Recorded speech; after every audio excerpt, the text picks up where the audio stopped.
హైదరాబాద్ ఉమ్మడి రంగారెడ్డి జిల్లాల నేతలతో మాజీ సీఎం బీఆర్ఎస్ అధినేత కేసీఆర్ సమావేశమయ్యారు. ఎర్రవల్లిలోని తన నివాసంలో భేటీ అయిన గులాబీ బాస్ రాష్ట్రంలోని తాజా రాజకీయ పరిస్థితులు, పార్టీ రజతోత్సవ కార్యక్రమంపై చర్చించారు.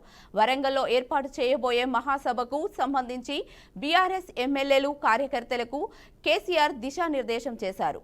ప్రభుత్వ వైఫల్యానికి ఎప్పటికప్పుడు ఎండగడుతూ ప్రజలకు అండగా ఉండాలని బీఆర్ఎస్ నేతలకు అధినేత కేసీఆర్ దిశానిర్దేశం చేశారు. ఇక ఇదే అంశంపై మరింత సమాచారాన్ని మా ప్రతినిధి భాస్కర్ అందిస్తారు. భాస్కర్, చెప్పండి. అయితే ఏదైతుందో మాజీ సీఎం కేసీఆర్ ఈరోజు ఉమ్మడి హైదరాబాద్ రంగారెడ్డి జిల్లా టీఆర్ఎస్ నేతలందరితో సమావేశం పరిస్థితి తన ఫామ్ హౌస్లో ఎర్రబెల్లి ఫామ్ హౌస్లో కీలక నేతలందరితో సమావేశం ఏర్పాటు చేశారు. ఈ సమావేశంలో ఏదైతుందో కాంగ్రెస్ పార్టీ అధికారంలోకి వచ్చిన తర్వాత వారు చేసిన అభివృద్ధి, ఆ ప్రభుత్వం చేసినటువంటి అనేక కార్యక్రమాలపై ఈ సంక్షేమ పథకాలు ఎవరికి కూడా ప్రజలకు అందట్లేదు. దీన్ని ఎండగడుతూ ప్రజలకు వివరించే దిశగా తప్పకుండా ప్రజలకు మనం అండగా ఉండాలని చెప్పేసి సీఎం గత 10 ఏళ్ళు సీఎం చేసిన అనుభవాన్ని అంతా రంగారెచ్చి ప్రజలకు ఎలా ఉండాలని చెప్పేసి కేసీఆర్ ఇవాళ అంతా టీఆర్ఎస్ నేతలందరితో కీలక సమావేశం ఏర్పాటు చేసిన పరిస్థితి. అయితే ఈ నెల 27న వరంగల్ జరగబోయే టీఆర్ఎస్ విజయోత్సవ సభ సంబంధించి పెద్ద మొత్తంలో సక్సెస్ కావడానికి మీరంతా నేతలందరూ కూడా పెద్ద మొత్తంలో హాజరు కావాలి. సుమారుగా ఒక కాన్ఫరెన్స్కి 1,00,000 మంది చొప్పున వరంగల్ సభకు హాజరు కావాలి. ప్రభుత్వం చేసినటువంటి అవినీతి అక్రమాలు, ప్రభుత్వం చేసినటువంటి సంక్షేమ పథకాలు ఈ ప్రజలు ఇబ్బంది పెట్టే విధంగా ఏదైతే ఉందో ప్రజలకు ఎండగట్టే ప్రజలకు అందే విధంగా దీన్ని మొత్తం ప్రభుత్వం చేసినటువంటి దాని మీద ప్రభుత్వాన్ని ఎండగట్టే విధంగా తప్పకుండా చేయాలని చెప్పేసి ఇలా కేసీఆర్ అందరూ కూడా దిశానిర్దేశం చేయడం జరిగింది. ఎందుకంటే కీలకంగా చూస్తున్నా ఇప్పటికీ కాంగ్రెస్ ప్రభుత్వం అధికారంలోకి వచ్చిన తర్వాత టీఆర్ఎస్ నేతలంతా కూడా వన్ సైడ్ ప్రభుత్వానికి మధ్యలో కాంగ్రెస్ పార్టీకి మధ్య వారు నడుస్తున్న పరిస్థితి. దానిలో భాగంగానే ఈ ఫోకస్ పూర్తి స్థాయిలో టీఆర్ఎస్ పార్టీకి మొత్తం ప్రభుత్వం పైన ఫోకస్ చేసిన పరిస్థితి. ఎందుకంటే ప్రభుత్వం ఏదో హామీలు ఎన్ని అన్ని హామీలు మొత్తం ఇచ్చి టీఆర్ఎస్ ప్రభుత్వం గతంలో చేసిన పనులను కూడా మళ్ళీ ఏదో మహేశ్వర మేనిఫెస్టోలో పెట్టి ఏ ఒక్క హామీ కూడా అమలు కానీ హామీలు ఇచ్చి ఇలా కాంగ్రెస్ ప్రభుత్వం అధికారంలోకి వచ్చింది. ఆ హామీలు అమలు కాకుండా ఇలా ప్రజలను ఇబ్బంది పెడుతున్నారు. తప్పకుండా ప్రజలకు అండగా ఉండాలి, ప్రభుత్వం చేసే దాన్ని మొత్తం ఎండగడుతూ ప్రజలకు అండగా చేదోడు బాధోడు అని చెప్పేసి ఉన్న కేసీఆర్ అందరూ కూడా దిశానిర్దేశం చేయడం జరిగింది. ఆ నేతృత్వంలో ఎదుర్కొందా ఈ నెల 27న జరిగేటువంటి వరంగల్ సభకు పెద్ద మొత్తంలో హాజరు కావాలి, సభను సక్సెస్ చేయడం కోసం ఇప్పటికే కీలక నేతలందరూ కూడా సమావేశం ఏర్పాటు చేసిన పరిస్థితి. దానిలో భావన నిన్న మనం వరంగల్తో పాటు అనేక జిల్లాలు కూడా సమావేశం ఏర్పాటు చేస్తుండ్రు. దానిలో భావన ఇవాళ రంగారెడ్డి, హైదరాబాద్ నేతలందరితో కూడా సమావేశం ఏర్పాటు చేసిన పరిస్థితి. ప్రభుత్వం చేసినటువంటి అనేక దాని మీదపై తప్పకుండా వాళ్ళని ప్రజలకు తీసుకుపోవాలి, వారి అంశం ప్రభుత్వం నిలదీసే విధంగా తప్పకుండా చేయాలని చెప్తున్న పరిస్థితి. ఇప్పటికే మనం జరిగినటువంటి అసెంబ్లీలో కూడా ప్రభుత్వం తీసుకొచ్చేటువంటి అంశాల మీద పూర్తిగా ఎప్పటికప్పుడు ఎండగడుతూ సభలో చర్చ జరిగిన పరిస్థితి ఉంది. అదేవిధంగా రేపు సభ అయిపోయిన తర్వాత మళ్ళీ ప్రజలకు అది కొద్దిలోనే ఎలక్షన్స్ కాలం సమీపిస్తున్న నేపథ్యంలోనే తప్పకుండా మనం ప్రజలు ఉండాలి, నిరంతరం ప్రజలకు సేవ చేయాలి. ఎందుకంటే మరికొద్ది రోజునే స్థానిక సంస్థల ఎలక్షన్ రాబోతున్న పరిస్థితి. కాబట్టి స్థానిక సంస్థల ఎలక్షన్లకు ఇప్పటికే టీఆర్ఎస్ పార్టీ మొత్తం ప్రిపేర్ అవుతున్న పరిస్థితి. గ్రౌండ్ లెవెల్లో పార్టీని గ్రౌండ్ లెవెల్లో తీసుకురావడం కోసం ఆ కేసీఆర్ మొత్తం అన్ని ఇవాళ రచిస్తున్న పరిస్థితి. దానిలో భాగంగానే రేపు జరగబోయే సభ కూడా వరంగల్ సభ నుంచే తెలంగాణ రాష్ట్రకు ప్రజలకు పిలిపించే అవకాశం ఉంది. ఎందుకంటే తప్పకుండా మళ్ళీ కాంగ్రెస్ ఆ ప్రభుత్వం తప్పకుండా టీఆర్ఎస్ ప్రభుత్వం బొందబెడుతుంది. మళ్ళీ రాష్ట్రంలో మళ్ళీ గులాబీ జెండా ఎగరబోతుంది. తప్పకుండా కాంగ్రెస్ పార్టీని ఆ ప్రజలు ఎవరు నమ్మే పరిస్థితి లేదు. ఇప్పటికే సుమారుగా అంటే 18 నెలలు 19 నెలలు అవుతుంది. వాళ్ళు చేసినట్టు డెవలప్మెంట్ ఏం లేదు. ఒక్కల అమలు కూడా అమలు కాలేదు. తప్పకుండా ప్రజలు ఇబ్బంది పడుతున్న పరిస్థితి. కాబట్టి గత 10 ఏళ్లు టీఆర్ఎస్ ప్రభుత్వం అధికారంలో ఉంది. ఏ ఒక్కరు కూడా ఇబ్బంది కాకుండా కంటికి రెప్పలా ప్రభుత్వం చూస్తుందని చెప్తూనే ఇలా కాంగ్రెస్ ప్రభుత్వాన్ని ఎండగట్టే విధంగా ఈ చర్యలైతే చేపడుతున్న పరిస్థితి ఉంది. అట్ ది సేమ్ టైం ఏదైతే ఉందో రేపు జరగబోయే సభ ఏదైతుందో వరంగల్లో జరగబోయే సభకు సుమారుగా ఒక కాన్ఫరెన్స్కి 1,00,000 మంది చొప్పున పెద్ద మొత్తంలో ప్రజలంతా హాజరు కావాలి. ప్రభుత్వాన్ని చర్యలు మొత్తం ఎండగట్టాలి. ఇక్కడి నుంచే వరంగల్ వేదిక రాష్ట్రాన్ని మొత్తం పిలిపియాలనే ఉద్దేశంతో ఇలా కేసీఆర్ మొత్తం యువ రచన చేస్తున్న పరిస్థితి ఉంది. Keerthi. Okay, right, thank you Bhaskar. Tirupati జిల్లా శ్రీకాళహస్తిలో సెక్స్ రాకెట్ ముఠా గుట్టురట్టు చేశారు పోలీసులు. ప్రముఖ వాయులింగ క్షేత్రంలో వ్యభిచార ముఠా ఆగడాలను అరికట్టేందుకు పోలీసులు అతిథి గృహాలపై, ఆలయ పరిధిలోని లాడ్జీలపై దాడులు నిర్వహించి ముఠాను అదుపులోకి తీసుకున్నారు. భక్తులే టార్గెట్ గా అతిథి భవనాలలో యథేచ్ఛగా వ్యభిచార దందా సాగిస్తున్నారని పోలీసులే తెలిపారు. దీనికి తోడు కొందరు లాడ్జ్ యజమానులు కూడా మహిళలను బయట నుంచి తెప్పించి వ్యభిచారం కొనసాగిస్తున్నారని పేర్కొన్నారు. దీంతో ఆలయం చుట్టుపక్కల గదులు అద్దెకు తీసుకునే కుటుంబ సభ్యులు తీవ్ర ఇబ్బందులు ఎదుర్కొంటున్నారని అన్నారు. అంతేకాకుండా కొంతమంది మహిళా భక్తులకు మాయమాటలు చెప్పి వ్యభిచారంలోకి దించేవారని పోలీసులు స్పష్టం చేశారు. ఇక ఈ మేరకు కొంతమందిని అరెస్ట్ చేసి విచారిస్తున్నట్లుగా పోలీసులు వెల్లడించారు. ఇక ఇదే అంశానికి సంబంధించిన పూర్తి సమాచారాన్ని మా ప్రతినిధి గోపీనాథ్ అందిస్తారు. గోపి. పద్మ, మొత్తం మీద వాయులింగ క్షేత్రం అంటేనే ఎక్కువగా ప్రతిరోజు కూడా 60 నుంచి 70 వేల మంది భక్తులు కూడా శ్రీకాళహస్తికి వస్తూ ఉంటారు. అయితే ఇక్కడ అంటే ప్రతిరోజు కూడా రాహుకేతు పూజలు ఎంతో పవిత్రంగా జరుగుతుంటాయి. అదే విధంగానే మహాశివుని దర్శనం తర్వాత అమ్మవారిని దర్శనం చేసుకొని ఉన్నటువంటి పాపాలన్నీ కూడా పోయి స్వామివారికి ప్రత్యేకంగా పూజలు చేసుకొని కూడా తిరిగి ఇంటికి వెళ్తూ ఉంటారు. అయితే చిత్తూరు జిల్లాలో తిరుమల తర్వాత కాణిపాకం, దాని తర్వాత శ్రీకాళహస్తికి ఎంతో చరిత్ర ఉంది. కొన్ని వేల సంవత్సరాల క్రితమే ఇక్కడ స్వామివారు వెలిసినట్టు దక్షిణ కాశీగా ఇక్కడ ఉన్నటువంటి భక్తులు దక్షిణాది రాష్ట్రాల నుంచి కూడా, 2 తెలుగు రాష్ట్రాల నుంచే కాకుండా తమిళనాడు, కర్ణాటక, అదే విధంగానే ఇతర రాష్ట్రాల నుంచి కూడా వస్తూ ఉంటారు. ఎక్కువగా ఈ మధ్య కాలంలో దేశ విదేశాల నుంచి కూడా భక్తులు ఇక్కడికి వస్తూ ఉంటారు. అయితే ఇక్కడ గత కొద్ది రోజుల నుంచి కూడా అంటే పోలీసులు ఉన్నటువంటి సమాచారం ప్రకారం రైడ్స్ చేయడం జరిగింది. గత నెల రోజుల నుంచి కూడా పక్కా సమాచారంతో అంటే ఆలయం చుట్టుపక్కల ప్రాంతాల్లో ఉన్నటువంటి దాదాపుగా ఒక 15 నుంచి ఒక 20 వరకు కూడా లాడ్జెస్ ఉంటాయి. అంటే సామాన్య భక్తుల నుంచి కూడా విఐపీ స్థాయి వరకు కూడా ఇక్కడికి వచ్చినట్టు భక్తులకి అంటే విడిది చేసేందుకు ఇక్కడ ఏర్పాట్లు చేయడం జరిగింది. స్థానికులు ఏర్పాటు చేసుకోవడం జరిగింది. అయితే భక్తులకి అవసరాల కోసం అక్కడ వాళ్ళు ఏర్పాటు చేసుకున్నప్పుడు కూడా దాన్ని ఇప్పుడు పెట్టుబడిగా పెట్టి వ్యభిచార గృహాలుగా మార్చేసినట్టు పరిస్థితి.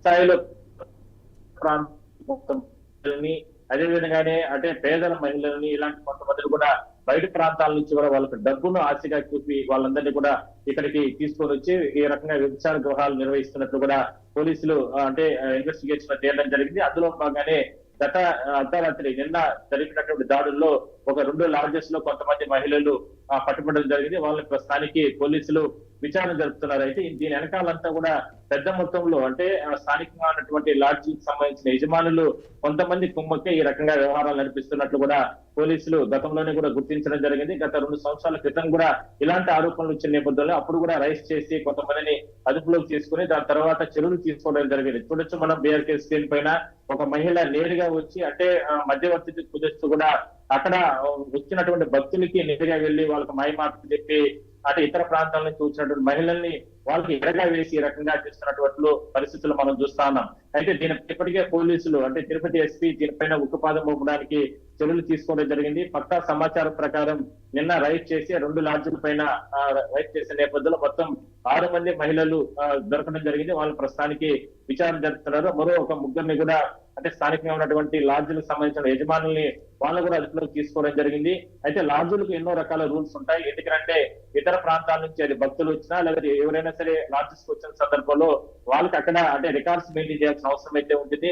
అలాంటివి ఏమీ లేకుండా కూడా అంటే గదులు కేటాయింపులు చేసిన తర్వాత ఇతర వ్యక్తుల్ని ఇతర మహిళల్ని వాళ్ళకి డబ్బును ఆశ్రయించి ఈ రకంగా వ్యభిచారం చేస్తున్న నేపథ్యంలో వాళ్ళపైన కఠిన చర్యలు తీసుకోవాలి. అదే విధంగానే పవిత్రమైనటువంటి అంటే స్వామివారి ఆలయం సమీపంలోనే ఈ రకమైనటువంటి దారుణాలు జరుగుతున్న నేపథ్యంలో మరోసారి ఇలాంటివి రిపీటెడ్ కాకుండా భక్తులు తీవ్రంగా దీనిపైన ఆక్షేపణ అంటే ఆందోళన వ్యక్తం చేస్తున్నారు. మరోసారి ఇలాంటి రిపీట్ కాకుండా చర్యలు తీసుకోవాలని చెప్పి కూడా పెద్ద ఎత్తున డిమాండ్ చేస్తున్నారు. ఇదొక శ్రీకాళహస్తి ఒక పెద్ద మచ్చగానే మనం చెప్పుకోవచ్చు. దీనిపైన ఇప్పటికే ఎమ్మెల్యే చాలా సీరియస్ అవ్వడం జరిగింది. ఆయన కూడా పోలీసులకి విచక్షణాధికారులు ఇవ్వడం జరిగింది. ఎట్టి పరిస్థితుల్లో కూడా శ్రీకాళహస్తి పవిత్రతను దెబ్బతీసే విధంగా ఎవరైనా సరే కూడా వ్యవహరిస్తే వాళ్ళపైన కఠిన చర్యలు తీసుకోవాలంటూ కూడా ఇది పార్టీలకు అతీతంగా చేయాల్సిన నిర్ణయం అంటూ కూడా ఆయన ఎమ్మెల్యే కూడా ఎస్పీ కూడా వివరణ కోరడం జరిగింది. దీనిపైన పూర్తి స్థాయిలో విచారణ జరుగుతుంది. మరికొన్ని లోతుగా దర్యాప్తు చేసిన తర్వాత రేపు ఎల్లుండి మరికొన్ని అరెస్టులు కూడా జరిగే అవకాశం అయితే ఉంది. ఇందులో ప్రధాన పాత్రదారులు సూత్రధారులంతా కూడా లాడ్జీలకు సంబంధించిన యజమానులు కొంతమంది ఉన్నారు. వాళ్ళే ముఠాలుగా ఏర్పడి ఈ రకంగా వ్యవహారాలు నడిపిస్తున్నట్టు తెలుస్తా ఉంది. Padma. Right, thank you Gopi. Kancha Gachibowli భూముల వ్యవహారంపై డిప్యూటీ సీఎం బట్టి విక్రమార్క ఉన్నతాధికారులతో సమావేశమయ్యారు. వివాదాస్పదంగా మారిన 400 ఎకరాల భూమిలో ప్రభుత్వం చెట్లు కొట్టివేయడంపై గురువారం సుప్రీంకోర్టు సీరియస్ కావడంతో ఈ భేటీకి ప్రాధాన్యత సంతరించుకుంది. 3 రోజుల్లో 100 ఎకరాల భూమి చదును పేరుతో చెట్లు నరికివేయడంపై తీవ్ర ఆగ్రహం వ్యక్తం చేసింది. ఆ భూమిలో తదుపరి విచారణ వరకు ఎలాంటి పనులు చేపట్టవద్దని ప్రభుత్వానికి ఆదేశాలు జారీ చేసింది.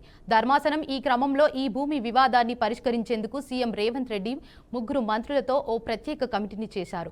ఈ కమిటీలో బట్టి విక్రమార్క, మంత్రులు శ్రీధర్ బాబు, పొంగులేటి శ్రీనివాస్ రెడ్డి సభ్యులుగా ఉన్నారు. ఈ కమిటీ హెచ్సియు, ఎగ్జిక్యూటివ్ కౌన్సిల్, విద్యార్థులు, జేఏసీ, సివిల్ సొసైటీ గ్రూపులతో చర్చించనుంది. ఈ క్రమంలో బట్టి విక్రమార్క పలు విభాగాల ఉన్నతాధికారులతో అత్యవసర సమావేశం నిర్వహించారు. వారి నుంచి ఆ భూములకు సంబంధించిన పలు కీలక సమాచారాన్ని అధికారులను అడిగి తెలుసుకున్నట్లు సమాచారం. ఇక దీనిపై మరింత సమాచారాన్ని మా ప్రతినిధి శ్రీనివాస్ అందిస్తారు. శ్రీనివాస్. Good evening. ఇంకా తెలంగాణలోని ఒక్కసారిగా పెద్ద ఎత్తున 400 ఎకరాలకు సంబంధించి హెచ్విసి సంబంధించినటువంటి కళాశాలకు సంబంధించినటువంటి భూముల వివాదం ఒక్కసారిగా తెరపైకి వచ్చింది. గత 70 సంవత్సరాల క్రితం జరుగుతున్నటువంటి ఈ భూ వివాదంలోనే చంద్రబాబు నాయుడు ఉన్నప్పుడు జరిగినటువంటి వివాదంతో పాటు వైఎస్ రాజశేఖర రెడ్డి, ఆ తర్వాత తిరిగి మళ్ళీ కాంగ్రెస్ పార్టీ వచ్చినప్పుడు ఇక్కడ వివాదాస్పదమైనటువంటి పరిస్థితి. ప్రధానంగా చూసుకున్నట్లయితే ఈ 400 ఎకరాలు, ఈ 400 ఎకరాల భూమి హెచ్విఎస్ సంబంధించినటువంటి విషయాలు చూసుకున్నట్లయితే ఇక్కడ ఒక వివాదాస్పదం జరిగింది. గతంలో కాంగ్రెస్ పార్టీ ఇందిరమ్మ ఇచ్చినటువంటి ఈ 400 ఎకరాలకు సంబంధించినటువంటి కళాశాలకు సంబంధించిన విషయాలను కూడా పూర్తిగా పొందుపరచడం జరిగింది.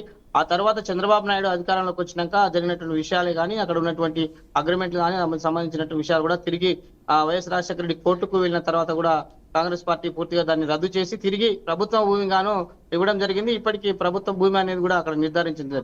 ప్రధానంగా చూసినట్లయితే ఈ ప్రభుత్వ భూమిలో 400 ఎకరాలలో అనేకమైనటువంటి జీవరాశులు, అనేకమైనటువంటి వన్యప్రాణులు సంచరిస్తున్నటువంటి పరిస్థితి. ఇక్కడ అనేక వన్యప్రాణులకు జీవం పోసినటువంటి ఈ పచ్చని తోరణాల్లో ఒక్కసారిగాను భూమిని డిస్మెంటల్ చేస్తూ అక్కడ ఉన్నటువంటి వన సంరక్షణని డిస్మెంటల్ చేయడానికి ప్రభుత్వము చర్యలు చేపట్టింది. దానికి సంబంధించి విషయాన్ని పూర్తిగా చూసినట్లయితే అక్కడ ఉన్నటువంటి యూనివర్సిటీ జేఏసీ కావచ్చు, అక్కడ ఉన్నటువంటి పర్యావరణ పరిరక్షణకు సంబంధించినటువంటి సామాజిక కార్యకర్తలే కావచ్చు, సుప్రీంకోర్టును కూడా ఆశ్రయించడం జరిగింది. సుప్రీంకోర్టు కూడా ఒక స్టే విధించడం జరిగింది.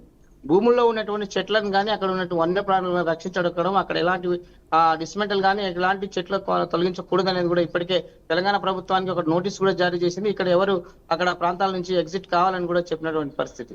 అదే విషయాన్ని తీసుకున్నటువంటి తెలంగాణ ప్రభుత్వం ముఖ్యమంత్రి రేవంత్ రెడ్డితో పాటు అక్కడ ఉన్నటువంటి డిప్యూటీ సీఎం అయితేనేమి, రెవెన్యూ మంత్రి తో పాటు మిగతా శ్రీధర్ బాబు, వీళ్ళందరితో పాటు ఒక కమిటీ కూడా వేయడం జరిగింది.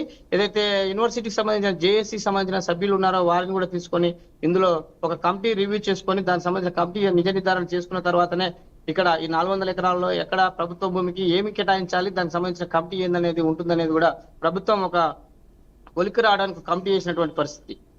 నిన్న చేసినటువంటి కమిటీ రేవంత్ రెడ్డితో పాటు ఉప ముఖ్యమంత్రి బట్టి విక్రమార్క, రెవెన్యూ మంత్రితో పాటు పొంగులేటి శ్రీనివాస్ రెడ్డి, శ్రీధర్ బాబు ఈ కమిటీలో ఉంటారు. దీనికి సంబంధించిన గైడ్ చేస్తారనేది కూడా ప్రభుత్వం ఒక విషయాన్ని అయితే స్పష్టం చేసినటువంటి పరిస్థితి. గందరగోళ పరిస్థితులను విద్యార్థులను ఎక్కడ చంద్రవందర చేసి అనేక ఇబ్బందులు పెట్టినటువంటి ప్రభుత్వాలు ఒక్కసారిగా ఒక నిశ్చల స్థితిలో ఉండి ఒక కమిటీని వేయడం, ఒక సామరస్య పూరితంగా ఉన్న విషయాలని స్పష్టంగా చెప్పడం కొరకు ఈ కమిటీ చేసిందని చెప్పవచ్చు.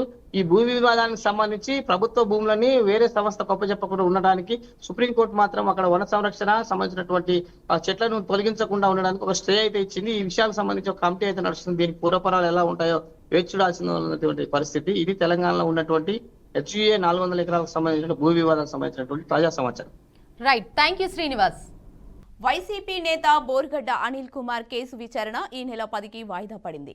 అనంతపురం 3 టౌన్ పోలీస్ స్టేషన్లో నమోదైన కేసులో ఆయన్ను మొబైల్ కోర్టులో ప్రవేశపెట్టారు. ఇరు వర్గాల వాదనలు విన్న కోర్టు విచారణను వాయిదా వేసింది. దీంతో అనిల్ను పోలీసులు రాజమండ్రి సెంట్రల్ జైలుకు తరలించారు. ఈ కేసులో తల్లికి అనారోగ్యం కారణంగా ఆయనకు కోర్టు మధ్యంతర బెయిల్ మంజూరు చేసింది. బెయిల్ గడువు ముగిసినా కూడా కోర్టుకు హాజరు కాలేదు.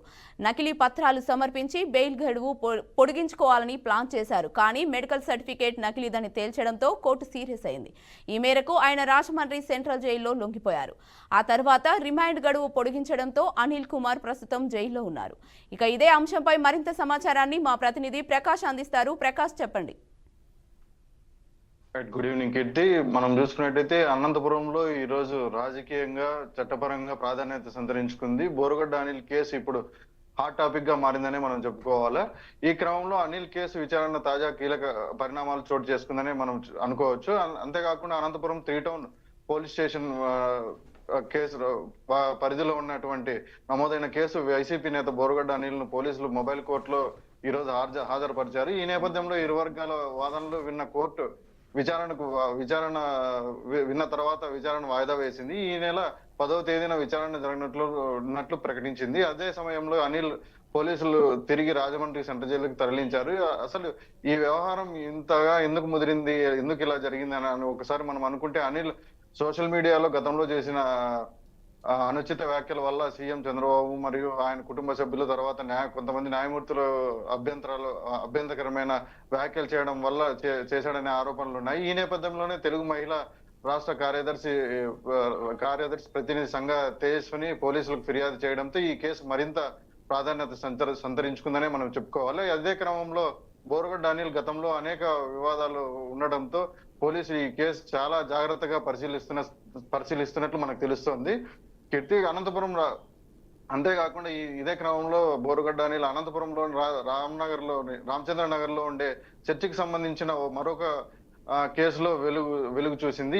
ఈ సమయంలో చర్చిలో హుండీ లెక్కింపు మరియు ఆస్తుల వివాద విషయంలో చర్చ సభ్యులు 2 వర్గాలుగా విడిపోయారు. ఈ పరిణామంలో అక్కడ బందోబస్తు వెళ్లిన 3 టౌన్ సిఐ మురళీకృష్ణను అనిల్ ఫోన్ చేసి బెదిరించి ఘటన కూడా మనకు ఒక కేసు నమోదైందనే తెలిసింది. ఈ క్రమంలో తాను ఒక ఐఏఎస్ అధికారిని ఆయన చెప్పిన పోలీసులను బెదిరించి వెంటనే తను చెప్పిన ఒక వర్గానికి మాత్రమే వాళ్ళు సపోర్ట్ చేసే విధంగా సిఐని అప్పుడు బెదిరించాడనే విషయం కూడా మనకు తెలిసింది కీర్తి.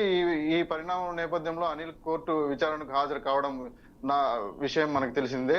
నాన్ బెయిలబుల్ వారెంట్ కూడా ఈ విషయం కోర్టు నాన్ బెయిలబుల్ వారెంట్ కూడా ఇష్యూ చేసింది. దీంతో రాజమండ్రి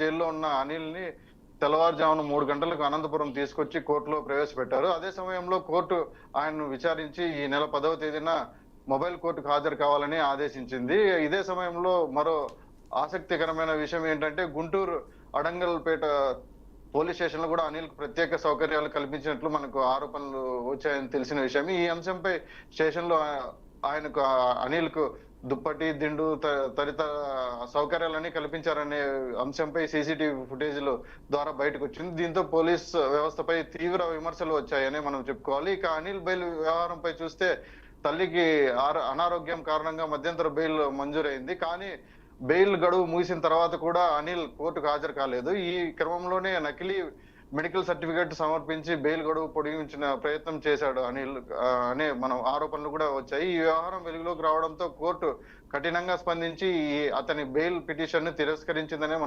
మనకు తెలుస్తుంది. దీంతో అనిల్ రాజమండ్రి సెంట్రల్ జైలులో లొంగిపోయారు. వెంటనే ప్రస్తుతం రిమాండ్ గడువు పొడిగించడంతో అనిల్ జైలులోనే కొనసాగుతున్నాడు. ఈ క్రమంలో ఈ నెల 10వ తేదీన జరిగే తదుపరి విచారణలో అనిల్ భవిష్యత్తు ఏంటనేది మనకు తెలుస్తుంది. కీలక నిర్ణయం ఎలా తీసుకుంటారు కోర్టు అనేది మనకు తెలుస్తుంది. మొత్తానికి రాజకీయంగా చట్టపరంగా అనిల్ కేసు ప్రాధాన్యత సంతరించుకుందనే చెప్పుకోవాలి Keerthi. Right, thank you Prakash. Andhra Pradesh సచివాలయంలో అగ్ని ప్రమాదం జరిగింది. 2వ బ్లాక్ లో బ్యాటరీలు ఉండే ప్రాంతంలో మంటలు వ్యాపించాయి. కాగా ఘటనా స్థలాన్ని సీఎం అధికారులతో కలిసి పరిశీలించారు. ఘటనకు గల కారణాలపై ఆరా తీశారు. అగ్నిమాపక సిబ్బంది మంటలను అదుపులోకి తీసుకొచ్చారు. అయితే ఈ ఘటన వెనుక కుట్రకోణం ఉందా లేకుంటే ప్రమాదమా అన్నది తేలాల్సి ఉంది. ఇక దీనిపై పోలీసులు దర్యాప్తు చేస్తున్నారు. నిత్యం రద్దీగా ఉండే సచివాలయంలో ఈ ప్రమాదం జరగడంపై ఉన్నతాధికారులు ఆరా తీస్తున్నారు. అగ్ని ప్రమాదంపై శాఖాపరమైన విచారణ జరుగుతుందని హోంమంత్రి వంగలపూడి అనిత తెలిపారు. ఇక కొద్దిసేపట్లో ఫారెన్సిక్ నిపుణులు వచ్చి పరిశీలన చేస్తారన్నారు. ఫైర్ సేఫ్టీ అలారం ఎందుకు పనిచేయలేదో దర్యాప్తు చేస్తున్నామని, ఈ ఘటనపై అన్ని కోణాల్లో విచారణ జరుగుతుందని హోంమంత్రి చెప్పారు. ఇక ఇదే అంశానికి సంబంధించిన పూర్తి సమాచారాన్ని మా ప్రతినిధి శాంశివరావు అందిస్తారు. శాంశివరావు. పద్మ, ఆంధ్రప్రదేశ్ సచివాలయంలోని 2వ బ్లాక్ లో భారీ అగ్ని ప్రమాదం చోటు చేసుకుంది. అది ఆ సచివాలయంలో అగ్ని ప్రమాదం చోటు చేసుకోవడంతో ఒకసారిగా అక్కడ మంటలు పూర్తి స్థాయిలో కూడా వ్యాపించాయి. అక్కడ బ్యాటరీ నిల్వ ఉంచేటువంటి ప్రాంతంలో ఎక్కడైతే 2వ బ్లాక్ లో ఆ బ్యాటరీ నిల్వ ఉంచుతారో ఆ నిల్వ ఉంచేటువంటి ప్రాంతంలో ఈ ప్రమాదం చోటు చేసుకుంది. అయితే ఈ ప్రమాదానికి సంబంధించి ఇప్పటి వరకు అయితే పూర్తి సమాచారం అయితే రాదా, అసలు ప్రమాదం ఏ విధంగా జరిగింది, కేవలం ఒకవేళ షార్ట్ సర్క్యూట్ వల్ల ఏదైనా ప్రమాదం జరిగిందా లేకపోతే మరే ఇతర కోణాలు ఏమైనా ఉన్నాయని చెప్పేసి కూడా పోలీసులు అయితే ఆరాధిస్తున్నటువంటి పరిస్థితి. ఎందుకంటే అది సచివాలయంలో 1, 2, 3, 4, 5 బ్లాకులు ఉంటాయి. ఒకటే ప్రతి బ్లాక్ లో కూడా మంత్రులు సంబంధించినటువంటి ఆఫీసులు, అదే విధంగా వాళ్ళ క్యాబిన్స్ ఉంటాయి. అయితే ముఖ్యంగా దాంట్లో ఇప్పుడు 2వ బ్లాక్ లో డిప్యూటీ సీఎం పవన్ కళ్యాణ్, అదే విధంగా నారా లోకేష్ తో పాటు అదే నాదెండ్ల మనోహర్, అచ్చెన్నాయుడు ఇట్లాంటి మంత్రుల క్యాబిన్స్ కూడా దాంట్లోనే ఉన్నాయి. వాళ్ళ ఆఫీసులు కూడా దాంట్లోనే ఉన్నటువంటి పరిస్థితి ఉంది. మరి అటువంటి నాయకులు ఉన్నటువంటి ఈ సచివాలయంలో ఈ యొక్క మంటలు ఎందుకు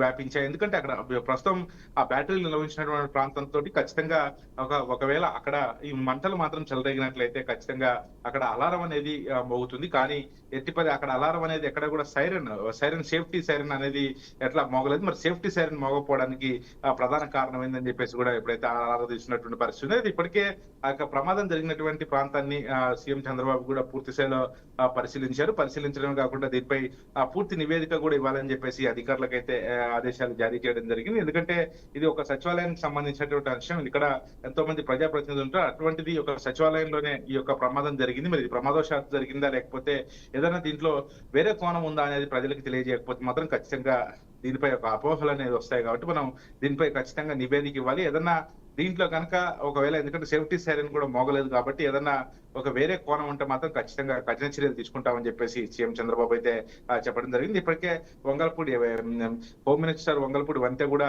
దీనిపై స్పందించారు. పూర్తి స్థాయిలో కూడా పోలీసులు అయితే విచారణ చేస్తా ఉన్నారు. ఎందుకంటే ఇది బ్యాటరీ నిల్వ ఉంచే ప్రాంతం కాబట్టి ఒకవేళ ఇది ఎండాకాలం కావడంతో ఒకవేళ అందులో ఉన్నటువంటి బ్యాటరీలో ఏదైనా ఒక బ్యాటరీ దాంట్లో ఏదైనా చిన్న సమస్య ఉంటే ఆ సమస్య వల్ల కూడా ఇట్లా షార్ట్ సర్క్యూట్ అయ్యి ఒకదానికి ఒకటిగా అంటుకొని మంటలు వ్యాపించే అవకాశం కూడా ఉంది. కాబట్టి ఆ తరహాలో ఏమన్నా ఒకవేళ జరిగాయా అనే దానిపై కూడా పోలీసులు అయితే విచారణ చేస్తున్నట్లుగా మంత్రి చెప్పడం జరిగింది. అయితే ఈ యొక్క ప్రమాదానికి సంబంధించి ఇటు సీఎం చంద్రబాబు గాని అదేవిధంగా మంత్రి వంగల్పూడి అనిత పూర్తిస్థాయిలో కూడా విచారణ చేయాలని చెప్పేసి అధికారులకు అయితే ఆదేశాలు జారీ చేయడం జరిగింది. మరి పూర్తిస్థాయిలో అయితే అధికారులు విచారణ చేపడతారు. దీనిపై నివేదిక కూడా ఇవాళ రేపట్లో పూర్తిగా ఇచ్చే అవకాశం అయితే కనబడతా ఉంది. పద్మ.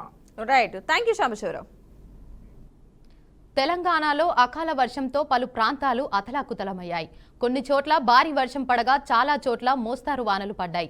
పలు జిల్లాల్లో ఈతరు గాలులతో కూడిన వడగండ్ల వానలకు వరి నెలకొరగా మామిడి, జొన్న, మొక్కజొన్నలతో పాటు కూరగాయల పంటలు పూర్తిగా దెబ్బతిన్నాయి. చాలా ప్రాంతాల్లో కొనుగోలు కేంద్రాల్లోని ధాన్యం తడిసిపోయింది. దీంతో రైతులు తీవ్ర ఆందోళనకు గురవుతున్నారు. హైదరాబాద్లోనూ కుండపోత వాన కురిసింది. రోడ్లు, చెరువులను తలపించాయి. లోతట్టు ప్రాంతాల్లో పలు నివాసాల్లోకి భారీగా వరద నీరు చేరడంతో ప్రజలు నానా అవస్థలు పడ్డారు. మరోవైపు అకాల వర్షంతో రైతులు పంటలు నష్టపోయారు. చేతికొచ్చిన పంటలు నాశనం కావడంతో కన్నీరు మున్నీరుగా విలపిస్తున్నారు. ఇక దీనిపై మరింత సమాచారాన్ని మా ప్రతినిధి శ్రీనివాస్ అందిస్తారు. శ్రీనివాస్. తెలంగాణ వ్యాప్తంగా కురిచినటువంటి వడగళ్ల వాన అనేక మంది రైతులను దిగ్బంధానికి గురి చేసింది. అదేవిధంగా మామిడి, బొప్పాయి సంబంధించినటువంటి కూరగాయలు సాగు చేసే రైతులు కూడా ఒక్కసారిగా ఇబ్బంది పడుతున్నటువంటి పరిస్థితి. ప్రధానంగా చూసుకున్నట్లయితే వడగళ్ల వాన అనేక ఐకేపీ సెంటర్లే కావచ్చు, అనేక గ్రామాలలో ఉన్నటువంటి రైతులకు పంట చేతికి వచ్చే సమయంలో ఈ వడగళ్ల వాన రావడం ప్రధానంగా ఇబ్బందికరమైనటువంటి పరిస్థితి. వరి సాగు ప్రధానంగా చూసుకున్నట్లయితే తెలంగాణ వ్యాప్తంగా ఇప్పుడు జరిగినట్టు వరి సాగు ఇప్పుడు చేతికి పంట వచ్చే క్రమంలోని ఐకేపీ సెంటర్ లోని ధాన్యం నిల్వ చేసుకున్నటువంటి పరిస్థితిలో ఒక్కసారిగా ఐకేపీ సెంటర్ లో ధాన్యానికి సంబంధించినటువంటి తడిసి ముద్దైనటువంటి పరిస్థితి. ప్రధానంగా చూసుకున్నట్లయితే మామిడి సంబంధించినటువంటి రైతులను చూసుకున్నట్లయితే ఈదురగాలతోటి కూర్చున్నటువంటి ఈ వానకు తోడ్చినట్లయితే నేలమట్టమైనటువంటి మామిడి సంబంధించినటువంటి రైతులు ఇబ్బందికరమైన పరిస్థితి. అదేవిధంగా బొప్పాయికి సంబంధించి చూసినట్లయితే ప్రధానంగా విస్తరణలో పెద్ద ఎత్తున ఉన్నటువంటి బొప్పాయికి సంబంధించినటువంటి పంటలు ఒక్కసారిగా గాలి ద్వారానికి నేలమట్టమైనాయి. దీనికి సంబంధించినటువంటి బొప్పాయి పంటలు సాగు చేసుకున్నటువంటి రైతులు, మొక్కజొన్నతో పాటు అనేక మంది కూరగాయలు సాగు చేస్తున్న రైతులు కూడా ఇబ్బంది పడేటువంటి పరిస్థితి. పుచ్చ చేసినటువంటి రైతులు కూడా నేలమట్టమైనటువంటి పుచ్చకాయకు సంబంధించినట్టు చూసినట్లయితే ఆ ఊర స్థాయిలో చూసినట్లయితే ఇబ్బందిగా చేసినటువంటి పరిస్థితి. అనుకోకుండా వచ్చినటువంటి గాలి దుమారము సంబంధించినటువంటి వర్షాలలోని వడగళ్ల వానకు రైతులు పెద్ద ఎత్తున నష్టపోయారు. తెలంగాణ వ్యాప్తంగా జరిగినటువంటి అనేక ప్రాంతాల్లో జరుగుతున్నటువంటి ఈ వడగళ్ల వాన వలన పూర్తిగా రైతులు నష్టపోయారు. వారికి ఇబ్బందికరమైన పరిస్థితి కూడా నెలకొంది. తడిసి ముద్దైనటువంటి ధాన్యాన్ని కొనుగోలు చేయడంలో కూడా ఇప్పటికి కూడా కొంత నిర్లక్ష్యం వహిస్తున్నటువంటి ఐకేపీ అధికారులతో పాటు సంబంధించినటువంటి జిల్లా యంత్రాంగం సంబంధించినటువంటి సివిల్ సప్లై అధికారులు కూడా పూర్తి స్థాయిలోని ధాన్యం కొనుగోలు కొంత నిర్లక్ష్యం కూడా జరిగిందని చెప్పుకోవచ్చు. ప్రధానంగా చూసుకున్నట్లయితే తెలంగాణ వ్యాప్తంగా జరుగుతున్నటువంటి రైతులకు కొనుగోలు సంబంధించిన కేంద్రాల్లోని పూర్తి స్థాయిలో ఇప్పటికీ జిల్లాకు సంబంధించిన మంత్రులు కూడా పూర్తి స్థాయిలోని సంబంధించినటువంటి ఐకేపీ సెంటర్ ప్రారంభించినా కూడా నత్తనడకన గోన సంచులు రాకుండా పూర్తి స్థాయిలోని కాంటా వేయకుండా అట్లనే ఉండడం వల్ల ఈ వడగళ్ల వాన వల్ల పూర్తి స్థాయిలో రైతులు తేమ శాతంతో పాటు ఎండబెట్టుకున్నటువంటి ధాన్యం పూర్తిగా మళ్ళీ నీటమయమైంది. దీనికి ఇప్పటికే ఇబ్బంది పడుతున్నటువంటి పరిస్థితి. ప్రభుత్వం ప్రత్యామ్నాయ విధానం చూసి రైతులను కాపాడకపోయినట్లయితే మామిడి సంబంధించినటువంటి బొప్పాయి సంబంధించినటువంటి రైతులు కూడా ఇబ్బంది పడుతున్నారని తెలంగాణ వ్యాప్తంగా చర్చించుకున్నటువంటి పరిస్థితి. Right, thank you Srinivas.